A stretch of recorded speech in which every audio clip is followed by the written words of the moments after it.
Bismillahirrahmanirrahim. Assalamualaikum warahmatullahi wabarakatuh. Alhamdulillah, nahmaduhu wa nasta'inuhu wa nastaghfiruh wa na'udzu billahi min syururi anfusina wa sayyiati a'malina.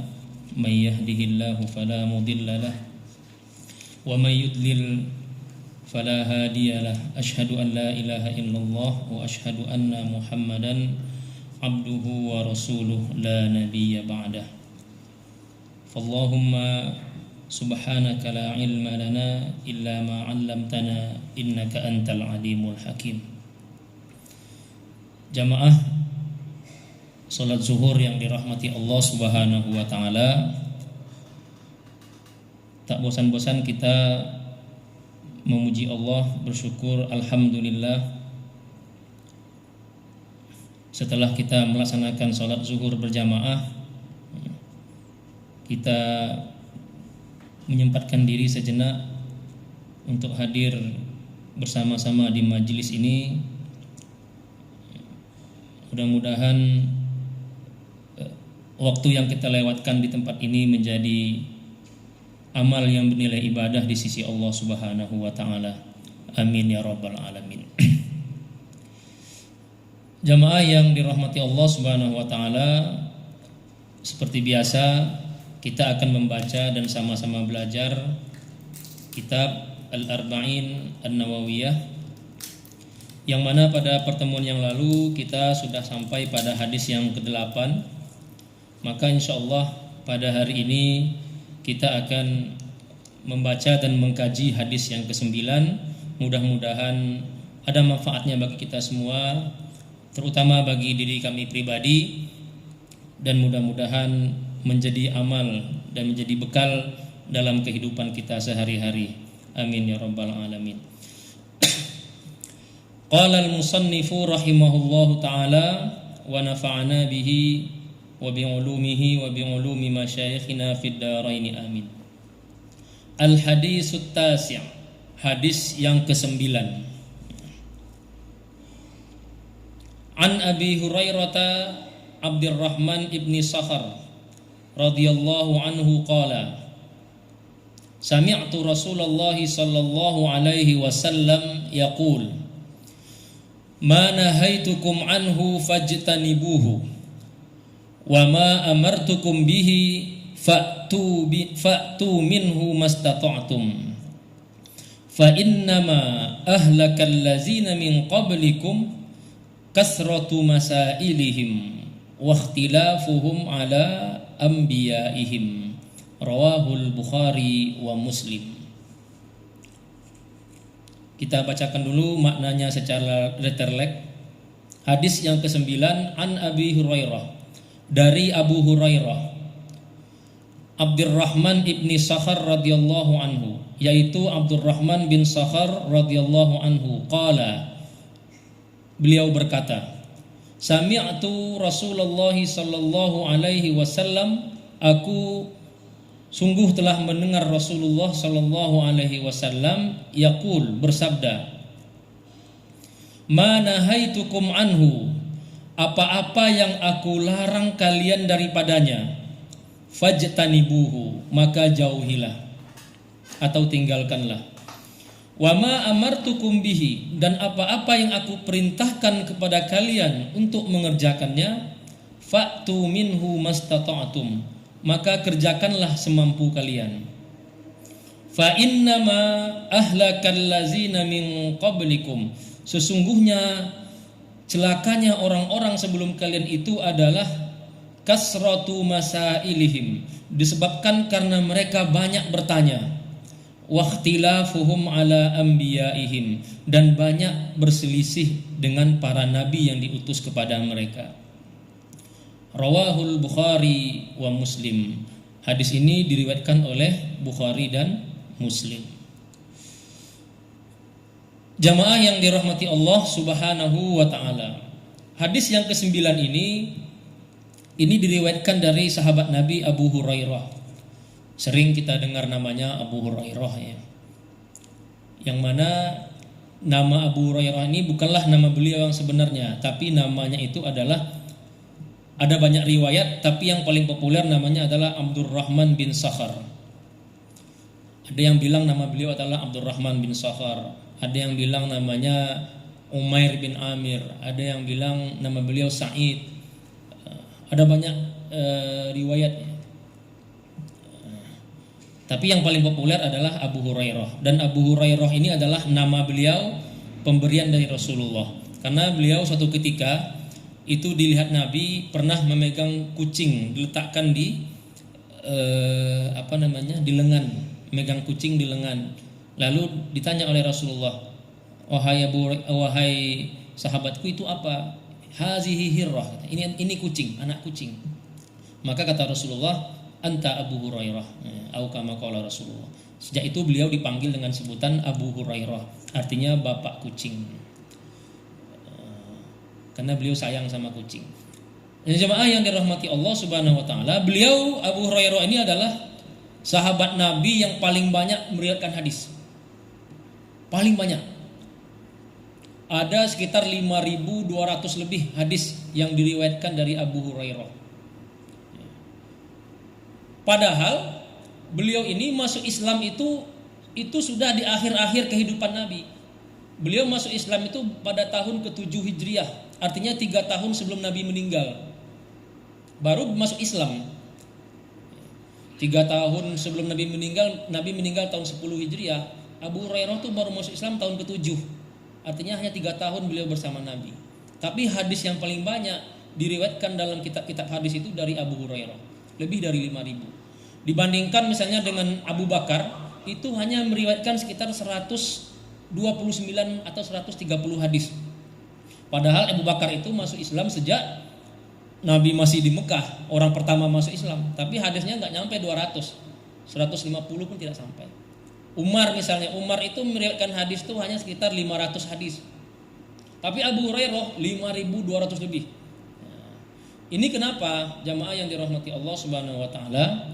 Karena Abu Hurairah itu, beliau ini datang dari Yaman, datang ke kota Madinah pada tahun ke-7 Hijriah itu. Lalu karena tidak punya tempat tinggal, lalu dia tinggal di masjid. Tinggal di Masjid Nabawi, namanya Suffah. Ada di masjid itu tempat tidur para sahabat yang tidak punya rumah, yang miskin. Itu tidur di masjid, namanya Ahlus Suffah. Kalau kita pergi umroh, itu sekarang masih ada itu Suffah itu di Masjid Nabawi. Itu tempatnya agak ditinggikan sedikit oleh pemerintah Saudi yang sekarang untuk penanda ya. Di sini dulu tempat tidurnya sahabat-sahabat Nabi yang Ahlus Suffah, yang dulu semasa di zaman Nabi itu mereka tinggal di masjid. Nah, Abu Hurairah itu tinggal selama Nabi hidup itu di Suffah. Jadi hampir tiap hari beliau membersamai Rasulullah Shallallahu Alaihi Wasallam.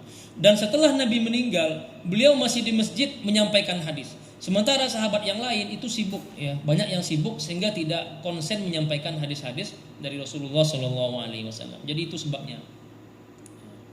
Nah, beliau Abu Hurairah ini meninggal pada tahun 59 Hijriah, ya, dan dimakamkan, kuburnya ada di Baqi', ya, di samping Masjid Nabawi sekarang. Kalau kita pergi umroh itu ada kawasan perkuburan di samping Masjid Nabawi namanya Baqi'. Nah, di situ ada makam Abu Hurairah radhiyallahu anhu wa an ashabi Rasulillah sallallahu alaihi wasallam ajma'in. Jamaah yang dirahmati Allah Subhanahu wa taala. Apa kata Abu Hurairah? Aku mendengar Rasulullah sallallahu alaihi wasallam bersabda, "Ma nahaitukum anhu fajtanibuhu." Apa-apa yang aku larang, kata Rasulullah, maka jauhilah. Wa ma amartukum bihi, dan apa-apa yang aku perintahkan, fa'tu minhu mastata'tum, laksanakanlah semampu kalian. Jadi jamaah yang dirahmati Allah Subhanahu wa taala, pelajaran pertama yang kita ambil dari hadis ini adalah bahwa agama itu terdiri dari 2 perkara. Yang pertama ada perintah, yang kedua ada larangan. Kata Imam Al-Ghazali dalam kitab Bidayatul Hidayah, agama itu ada 2 kompartemen. Kompartemen perintah-perintah dan kompartemen larangan-larangan. Nah, bagaimana sikap kita terhadap perintah dan larangan dalam agama ini? Perintah dan larangan dalam agama itu ada level-levelnya. perintah itu ada yang wajib, ada yang sunnah, ada yang mandub, ya. Ada yang sifatnya cuma mubah. Ada kalau dalam larangan juga begitu, ada levelnya, ada yang sampai haram, ada yang hanya sekedar makruh, ya. Ada makruh itu makruh tahrimi, ada tanzihi dan segala macam. Bagaimana kita menyikapi perintah-perintah dan larangan-larangan yang ada di dalam agama? Maka kata Rasulullah, apa yang aku larang, jauhilah. Wa ma amartukum bihi fa'tu minhu mastata'tum. Dan apa-apa yang aku perintahkan, laksanakanlah semampu kalian. Jadi jamaah yang dirahmati Allah Subhanahu wa taala, di sini Nabi menjelaskan larangan terlebih dahulu, baru perintah. Ini menunjukkan bahwa meninggalkan larangan itu lebih prioritas daripada melaksanakan perintah. Meninggalkan larangan, terutama yang haram, itu lebih prioritas daripada melaksanakan perintah. Apalagi perintah yang sifatnya cuma sunnah. Jangan dibalik, ya. Melaksanakan perintah tapi mengacuhkan yang haram, yang dilarang. Nah, itu kebalikannya. Oleh karena itu Umar bin Khattab radhiyallahu anhu mengatakan, ma'ubidallahu khairan min tarkul maharim. Tidak ada ibadah yang lebih baik daripada meninggalkan yang haram. Dalam hadis lain Rasulullah mengatakan, ittaqil maharima takun a'budan nas. Tinggalkan yang haram, itulah cara kamu menjadi orang yang paling mantap ibadahnya. Jadi ibadah yang paling utama itu adalah meninggalkan yang haram. Ketika kita punya kesempatan melakukan yang haram, ini ada kesempatan untuk berzina, kita tinggalkan, itulah ibadah yang paling hebat. Ini ada kesempatan untuk korupsi, kita tinggalkan, itulah ibadah yang paling hebat. Ketimbang kita sering melaksanakan yang sunnah-sunnah, ibadah-ibadah yang yang sifatnya mustahab, rajin puasa, rajin sholat sunat, tahajud, puasa sunat nggak pernah tinggal, tapi yang haram dikerjakan. Nah, ini kebalikannya. Puasanya jalan, tapi korupsi jalan juga misalnya. Tahajudnya rajin, tapi suap terima juga misalnya, seperti itu. Nah, itu kebalikan dari yang disampaikan oleh Rasulullah Shallallahu Alaihi Wasallam ini. Yang paling utama dalam agama itulah meninggalkan yang haram dulu, baru setelah itu melaksanakan perintah. Mana haitukum anhu fajtanibuhu. Kalau aku larang, kata Rasulullah, tinggalkanlah. Kalau itu haram sifatnya, tidak ada kompromi, tinggalkan. Wa ma amartukum bihi fa'tu minhu mastata'tum. Dan apa-apa yang aku perintahkan, fa'tu minhu mastata'tum, maka laksanakanlah semampu kalian. Artinya dalam melaksanakan perintah itu bisa kompromi, ya jamaah yang dirahmati Allah Subhanahu wa taala. Oleh karena itu dari sini para ulama mengeluarkan sebuah kaidah bahwa agama itu adalah memberikan kemudahan, ya. Rasulullah mengatakan innad dina yusrun, agama itu mudah. Walai yushaddad dina ahadun illa ghalabahu. Orang yang menyulitkan diri dalam beragama, dia akan kalah oleh sikapnya menyulitkan diri tersebut. Menyulit-nyulitkan diri. Dalam hadis lain Rasulullah mengatakan halakal mutanatti'un, celakalah orang yang menyulit-nyulitkan diri berlebih-lebihan dalam melaksanakan ajaran agama. Celaka, kata Rasulullah. Yang sunnah diwajibkan, padahal sifatnya cuma sunnah, tapi dia wajibkan. Yang sifatnya cuma mandub, dipaksakan. Nah, itu akan menyebabkan celaka, kata Rasulullah Shallallahu Alaihi Wasallam. Nah, jamaah yang dirahmati Allah Subhanahu wa taala, fa'tu bihi mastata'tum, laksanakanlah semampu kalian, apalagi yang sifat-sifatnya sunnah. Oleh karena itu Rasulullah Shallallahu Alaihi Wasallam, kalau kita baca di dalam sirah-sirah dan riwayat-riwayat beliau, selalu beliau itu dalam beragama itu mengambil yang mudah. Ma khuyyira Rasulullah Shallallahu Alaihi Wasallam baina amrayni illa ikhtara aisarahuma. Ketika Rasulullah diberi dua pilihan dalam satu perkara, illa ikhtara aisarahuma, pasti Rasulullah memilih yang paling mudahnya.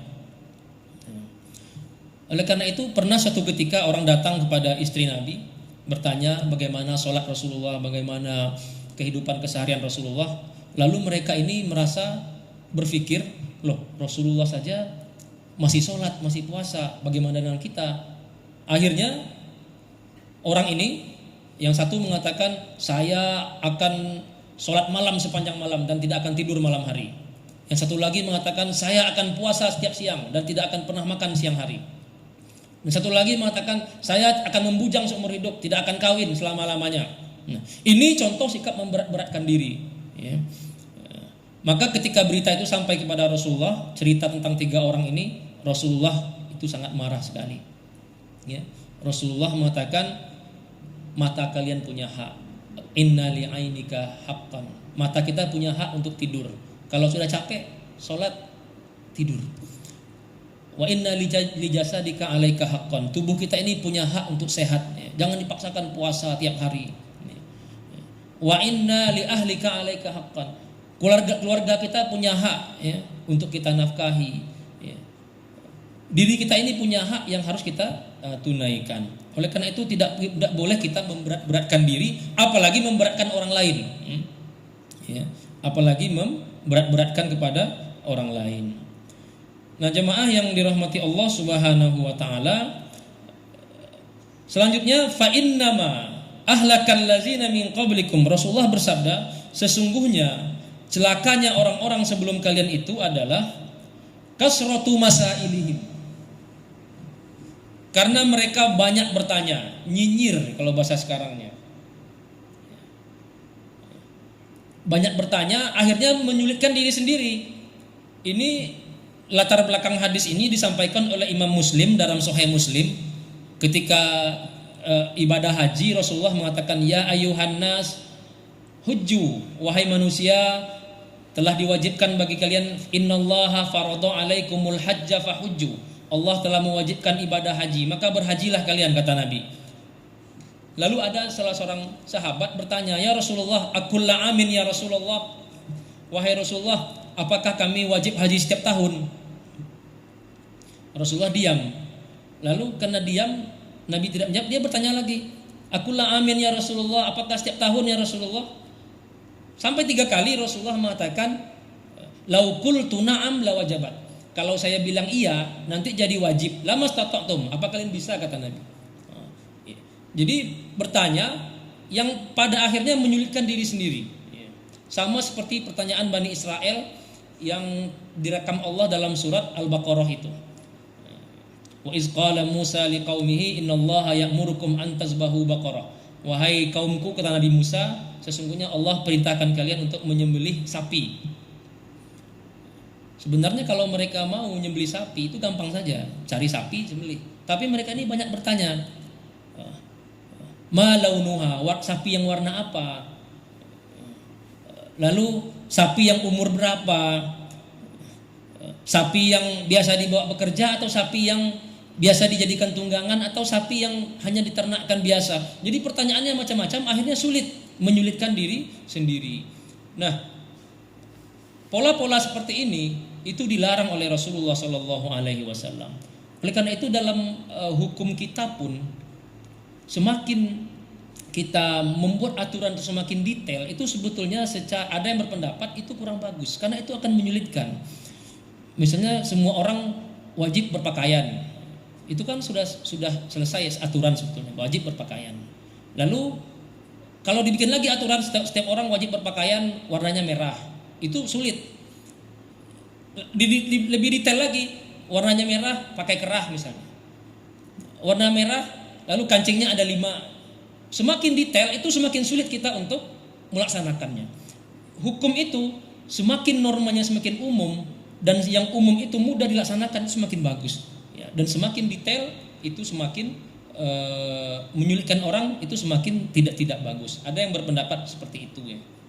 Nah, Rasulullah SAW juga telah menjelaskan masalah ini, jangan banyak bertanya, apalagi bertanya hal-hal yang tidak penting. Pernah ada ulama ditanya, wahai Syekh Imam Asy-Sya'bi kalau tidak salah, siapa nama istri iblis? Nama istri iblis ditanya. tujuannya tidak ada, manfaatnya juga nggak ada. Dijawab oleh Imam Asy-Syafi'i, waduh maaf ya, saya waktu iblis nikah nggak hadir, jadi saya nggak tahu namanya siapa. Pertanyaan, kalau apalagi pertanyaan-pertanyaan yang sifatnya futuristik, belum terjadi, baru andai-andai, baru asumsi. Apa hukumnya sholat di planet Mars misalnya? Kalau sholat di planet Mars ngadap kiblatnya ngadap kemana? Itu kan pertanyaan-pertanyaan. Kalau para sahabat dulu ditanya, mereka mengatakan da'uhu hatta yaqa. Jangan tanyakan dulu. Kalau nanti sudah terjadi baru tanyakan. Itu kan belum terjadi, baru andai-andai. Dan itu kalau dijawab, untungnya pun tidak ada, kegunaannya pun tidak ada. Mempertanyakan hal-hal yang tidak penting, apalagi pertanyaan yang pada ujung-ujungnya itu menyulitkan kepada diri kita sendiri. Nah, sementara Islam itu mengenal agamanya kemudahan, adanya kemudahan di dalam Islam itu ada rukhsah, memberikan kemudahan, kerjakan semampu kita, sefaham kita. Kalau itu wajib kerjakan, kalau itu sifatnya sunnah semampu kita kerjakan. Bahkan dalam hal yang wajib pun ada rukhsahnya. Kalau kalian di perjalanan kata Allah, qasar salat kalian, jamak salat silahkan. Bagi yang di perjalanan tidak puasa ya silahkan. Ya.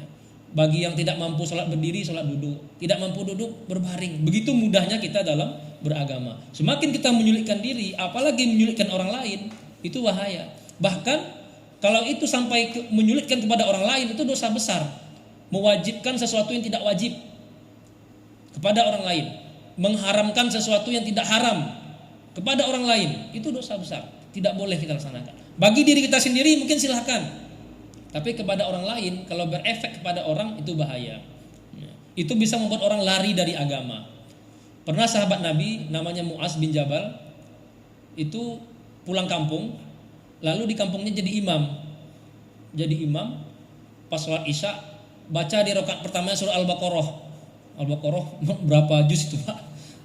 Sholat mengimami jamaah, bacanya surah Al-Baqarah. Akhirnya ada sebagian yang meninggalkan sholat, misahkan diri, tidak ikut sholat berjamaah karena bacaannya terlalu panjang. Maka ketika berita itu sampai kepada Rasulullah itu marah. Afattanun anta ya Mu'az, wahai Mu'az, apakah engkau ini mau menjadi seorang pembuat fitnah? Pembuat fitnah itu maksudnya membuat orang lari dari agama. Ya. Oleh karena itu kata Rasulullah, kalau mengimami sholat bacalah ayat yang sekedar sewajar-wajarnya saja. Sabih isma rabbikal a'la, hal ataka hadisul ghasyiyah. Bahkan Nabi itu kalau di perjalanan bacaannya tuh hanya qul ya ayyuhal kafirun dan qul huwallahu ahad. Itu begitu meringankan di dalam beragama. Kita sholat di bandara misalnya, ini pesawat udah mau terbang, ngimami sholat, baca surat apa misalnya, surat amma yatasaalun, ya orang gelisah ya kan, karena itu membuat orang ada yang jangan-jangan sudah boarding segala macam. Nah, sementara kita membuat orang lain jatuh dalam kesulitan. Waqtilafuhum ala anbiyaihim, dan penyebab celakanya orang-orang sebelum kalian itu yang kedua adalah ikhtilafuhum ala anbiyaihim, karena mereka banyak berbantah-bantahan dan banyak berselisih dengan nabi-nabi mereka. Nah itulah seperti yang disebutkan Allah misalnya dalam surah Al-Baqarah itu. Nabi sudah menjelaskan, ditanyakan, akhirnya semakin sulit. Karena sulit tidak dilaksanakan, akhirnya jatuh ke dalam kebinasaan. Mungkin ini yang dapat kita sampaikan dalam pembahasan hadis kali ini. Sebenarnya ini hadis sangat panjang sekali penjelasannya kalau kita baca dalam kitab-kitab para ulama, dan merupakan satu prinsip kaidah yang penting dalam agama.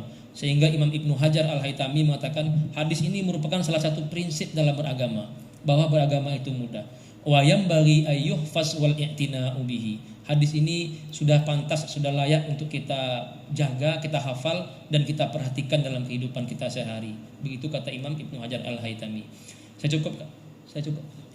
Ya Pak? Mana Pak Kusnadi? Izin yang mulia. Iya Pak.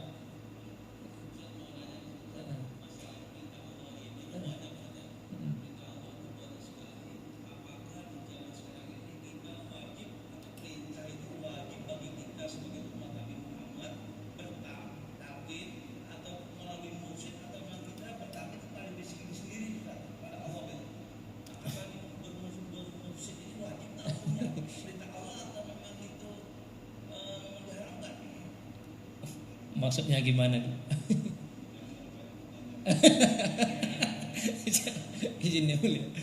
Iya, baik. Jadi perintah Allah itu banyak Pak ya. Dan perintah itu levelnya macam-macam. Ada yang wajib, ada yang sunnah, ya.